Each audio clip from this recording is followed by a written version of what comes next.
सम्राट अशोक सेना वतीने माननीय जिल्हाधिकारी अकोला यांच्यामार्फत गृहमंत्री महाराष्ट्र राज्य मुंबई यांना निवेदन सादर. भोंडार हवेली जिल्हा नांदेड येथील अक्षय भालेराव यांच्या मारेकऱ्यांना फाशीची शिक्षा देण्यात यावी, सम्राट अशोक सेनेची मागणी.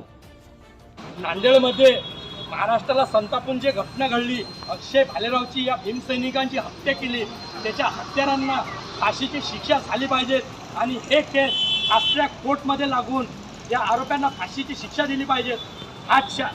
हा तपास संबंधित पोलीस विभागाकडून काढून तो CBI कडे देण्यात यावी, अशा मागणीसाठी आज आम्ही अकोला जिल्हाधिकारी कार्यालय या ठिकाणी भव्य निदर्शने केली. अक्षय भालेरावला न्याय मिळालाच पाहिजे, आरोप्याला फाशीची शिक्षा झालीच पाहिजे, आरोप्याला फाशीची शिक्षा झालीच पाहिजे.